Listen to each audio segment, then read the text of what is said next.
Students, आज हम discuss करेंगे फंक्शंस ऑफ नेफ्रॉन। नेफ्रॉन का स्ट्रक्चर हमने देखा। नेफ्रॉन किसको कहते हैं? Structure and basic functional unit of the kidney. ठीक है, इसके स्ट्रक्चर को जब हमने डिस्कस किया तो हमने कहा कि नेफ्रॉन के अंदर क्या क्या चीज़ें आ जाती हैं। नेफ्रॉन में हमारे पास 2 पार्ट्स आ जाते हैं main, renal corpuscle and renal tubule. First part में हमारे पास फर्दर 2 पार्ट्स थे, बोमेन कैप्सूल जो कि कप शेप स्ट्रक्चर था और वो सराउंड कर रहा है एक ग्रुप ऑफ कैपिलरीज़ को, एक बॉल ऑफ कैपिलरीज़ को, जिसको हमने ग्लोमेरुलस बोला। और रीनल ट्यूब्यूल में फर्दर हमारे पास 3 पार्ट्स आ जाते हैं, प्रॉक्सिमल कन्वोल्यूटेड ट्यूब्यूल, उसके बाद लूप ऑफ हेनले जो कि यू शेप स्ट्रक्चर है, और उसके बाद डिस्टल कन्वोल्यूटेड ट्यूब्यूल। और ये ओवरऑल नेफ्रॉन का जो स्ट्रक्चर है इन पार्ट्स पे जो कंसिस्ट कर रहा है। ये नेफ्रॉन जो है इसका फंक्शन क्या है ये आज हमने डिस्कस करना है। तो नेफ्रॉन के जो फंक्शन है बच्चों, इसका मेन फंक्शन जो है वो ये है कि ये यूरिन की फॉर्मेशन करता है। तो नेफ्रॉन का जो फंक्शन है वो क्या है कि ये यूरिन की फॉर्मेशन करता है। ठीक है, इसके अलावा हम ये भी कह सकते हैं कि ये होम्योस्टेसिस में भी हेल्प कर रहा है। ठीक है, ऑस्मो रेगुलेशन में। किस तरह ऑस्मो रेगुलेशन में, वो अभी हम डिस्कस कर लेते हैं। यानी नेफ्रॉन जो है बच्चों यूरिन की फॉर्मेशन कर रहा है, तो यूरिन के फॉर्मेशन के हमारे पास 3 स्टेप्स आ जाते हैं मेन। यानी इसने यूरिन की फॉर्मेशन करनी है तो किस तरह स्टेप बाय स्टेप करनी है ये डिटेल में हम देख लेते हैं। फर्स्ट स्टेप है हमारे पास फिल्ट्रेशन का। ठीक है, आप लोगों ने देखा था कि ग्लोमेरुलस के पास ब्लड आया था अफेरेंट आर्ट्रियोल के थ्रू, और इससे ब्लड वापस गया था इफेरेंट आर्ट्रियोल के थ्रू। ठीक है, तो ये हमारे पास जो फर्स्ट ये कह लो कि स्टेज था कि ग्लोमेरुलस के पास ब्लड कैपिलरीज पहुंच रही हैं, या आपको पता है ग्लोमेरुलस खुद भी ब्लड कैपिलरीज का ही स्ट्रक्चर है। तो एक्चुअली में ये वो स्टेप है हमारे पास जिसमें ब्लड आके यहाँ पे फ़िल्टर होता है। ठीक है, पूरी बॉडी से जो ब्लड है, ठीक है, 20% तक हमारी जो ब्लड है, हर हार्ट बीट के साथ हमारे ब्लड की पंपिंग जो है 20% तक किडनी को सप्लाई होता है। ठीक है, एक किडनी को। अब ये जो ब्लड है जब आके हमारे पास किडनी के अंदर एंटर होता है, तो जब ये ग्लोमेरुलस के पॉइंट पे पहुंचता है जो कि एक नेफ्रॉन का हिस्सा है, तो यहाँ पे फिल्ट्रेशन होती है। और फिल्ट्रेशन कैसे होती है कि ग्लोमेरुलस की वॉल्स होती हैं पोरस। ठीक है, यानी आप ये कंसेप्ट ले लें, फॉर एग्जांपल आपके पास एक पाइपलाइन है। ठीक है, उस पाइप से आप पानी दे रहे हो सपोज़। ठीक है, उस पाइप में कहीं कहीं पे जब सुराख होते हैं तो आप देखते हो कि बड़े प्रेशर से वहाँ से पानी निकल रहा होता है। यानी अगर फॉर एग्जांपल ये पाइप है हमारे पास, पानी देने वाला जो भी होता है, उसके अंदर अगर कहीं पे सुराख हो तो वहाँ से बड़े प्रेशर से पानी निकलना शुरू हो जाता है। ऐसे ही होता है ना। तो बिल्कुल इसी तरह से हमारे पास जो ब्लड कैपिलरीज ग्लोमेरुलस में हैं, ठीक है, इस ब्लड कैपिलरीज में भी सुराख है, यानी ये भी पोरस है।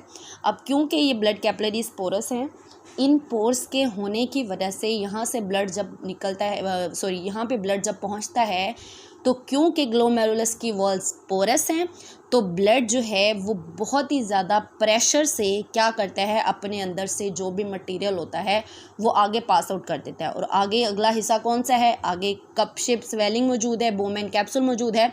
तो वो जो भी मटेरियल है, एक्सक्रीटिव मटेरियल, वो ब्लड के साथ फिल्टर होके किस में चला जाएगा? बोमेन कैप्सूल में चला जाएगा। तो इसका मतलब है कि ग्लोमेरुलस ने किस चीज़ का काम किया है? छलनी का काम किया है। ठीक है, स्ट्रेनर का काम किया है, और स्ट्रेन होके ब्लड उसमें से जो एक्सक्रीटिव मटेरियल है वो बोमेन कैप्सूल में जा चुका है।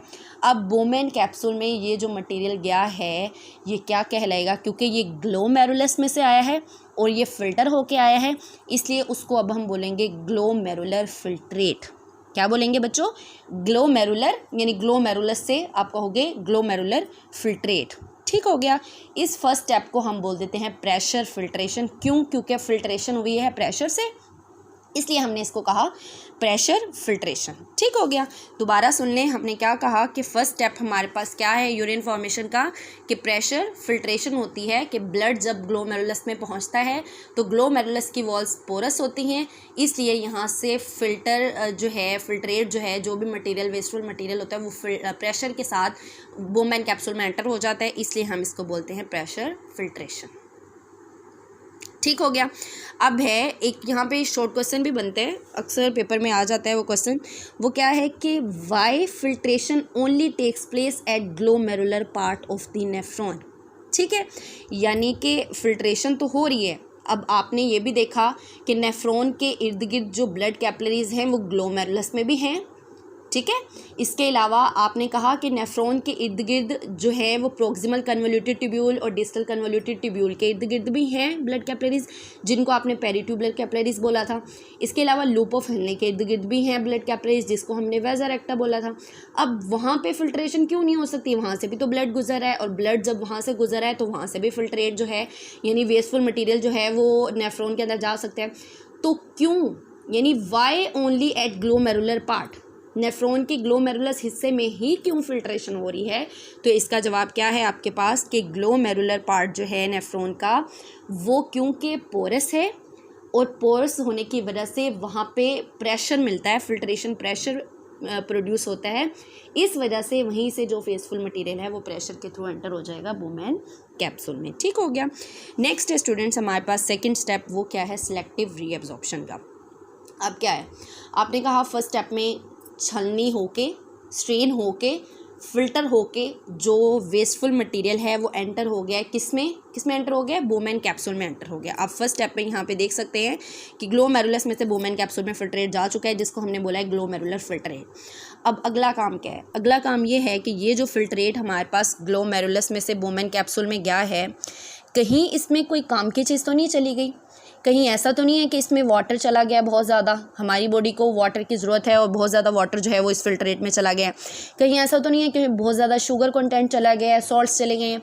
यानी अब हमारी बॉडी क्या करेगी? हमारी बॉडी कहेगी कि क्यों ना हम ये देख लें कि कोई यूज़फुल सब्सटेंस तो नहीं चली गई हमारे फिल्ट्रेट में। क्यों? क्योंकि अब ये फिल्ट्रेट जो है वो फाइनली यूरिन बनने जा रहा है, यानी ये बॉडी से क्योंकि रिमूव हो जाएगा, ये यूरिया कहलाएगा। तो इसलिए कोई काम की चीज़ अगर है तो उसको हम क्या करेंगे? दोबारा से रीएब्जॉर्ब कर लेंगे। तो इसलिए जो सेकंड स्टेप है हमारे पास वो है सिलेक्टिव रीएब्जॉर्प्शन का। सिलेक्टिव हमने इसलिए बोला इसको क्योंकि टोटल रीएब्जॉर्प्शन नहीं हो रही, सिलेक्टिव सब्सटेंसेस की हो रही है, इसीलिए हमने इसको सिलेक्टिव रीएब्जॉर्प्शन बोल दिया है। रीएब्जॉर्प्शन जो है स्टूडेंट्स वो स्पेशली कहाँ पे होगी हमारे पास? यानी प्रॉक्सिमल कन्वोल्यूटेड ट्यूब्यूल में, ठीक है। यहाँ पे क्या होगा? हमारे पास जो भी वेस्टफुल मटेरियल है जा रहा है, यानी ग्लोमेरुलर फिल्ट्रेट है, इसमें से जो यूज़फुल सब्सटेंसेस हैं वो इसके इर्द गिर्द मौजूद जो ब्लड कैपिलरीज हैं, पेरिट्यूबुलर कैपिलरीज, वो क्या करेंगे? इसको रीएब्जॉर्ब कर लेंगे, ठीक है। और इसके अलावा ये डिस्टल कन्वोल्यूटेड ट्यूब्यूल और स्पेशली कलेक्टिंग डक्ट में भी बहुत ज़्यादा रीएब्जॉर्प्शन हो रही होती है, ठीक है। उसके बाद आ जाता है हमारे पास थर्ड स्टेप हमारे पास क्या है स्टूडेंट्स? सिक्रीशन का। अब सिक्रेशन किस चीज़ की होनी है? सिक्रेशन होता है कोई चीज़ प्रोड्यूस करके साथ में एंटर कर देना। अब सिक्रीट करना है, किसने सिक्रेट करना है? जो नेफ्रॉन की वॉल्स हैं, नेफ्रॉन की जो ट्यूबुलर एपिथेलियम है, इन्होंने क्या करना है? इन्होंने कुछ सिक्रेशंस करनी है और हमारे फिल्ट्रेट के साथ मिक्सअप कर देनी है। अब वो सिक्रेशन स्पेशली क्या हैं? वो स्पेशली हाइड्रोजन आइंस हैं। वो हाइड्रोजन आइंस क्यों स्पेशली सीक्रेट हो रहे हैं और यूरिया के साथ मिक्स हो रहे हैं? वो इसलिए ताकि इस फिल्ट्रेट को, जिसको अब हम यूरिया बोल सकते हैं, क्यों? क्योंकि अब हम इसलिए यूरिया इसको बोल सकते हैं क्योंकि इसमें से जो सिलेक्टिव रीअब्जॉर्प्शन है वो हो चुकी है, जो यूज़फुल सब्सटेंसेस थी वो वापस जा चुकी हैं ब्लड के पास। अब इसमें जो मटेरियल बचा हुआ है वो फाइनली बिल्कुल नाइट्रोजनस वेस्ट ही है, उसमें कोई यूज़फुल सब्सटेंस नहीं है, वो वेस्टफुल मटेरियल ही है। इसलिए हम उसको अब बोलेंगे कि ये हमारे पास यूरिया है। और यूरिया की पीएच को मेंटेन करने के लिए जो ट्यूबुलर एपिथेलियम ऑफ नेफ्रॉन है वो क्या करेगा? वो हाइड्रोजन आइंस को सीक्रेट करेगा, जिससे हमारे यूरिया की पीएच जो है वो बैलेंस हो जाएगी। और जब पीएच बैलेंस होगी तो इसका मतलब है कि हमारा जो यूरिया बॉडी से रिमूव होने जा रहा है उसकी पीएच जो है वो भी मेंटेन रहेगी, ठीक है। उसके बाद फाइनली क्या होगा? ये हमारे पास यूरिन फॉर्मेशन के 3 स्टेप्स कंप्लीट हो जाएंगे। और इस तरीके से आप देख सकते हो कि यूरिया की फॉर्मेशन होने के बाद अब ये जो मटेरियल है हमारे पास ये सारा इकट्ठा हो जाएगा जाके कलेक्टिंग ट्यूब्यूल्स में। कलेक्टिंग ट्यूब्यूल्स क्या करेंगे? इस सारे मटेरियल को फाइनली सारी कलेक्टिंग ट्यूब्यूल्स जो हैं वो कलेक्टिंग डक्ट जो है वो सारी नेफ्रॉन्स में से, आपको पता है हर किडनी में मिलियंस ऑफ नेफ्रॉन्स मौजूद हैं।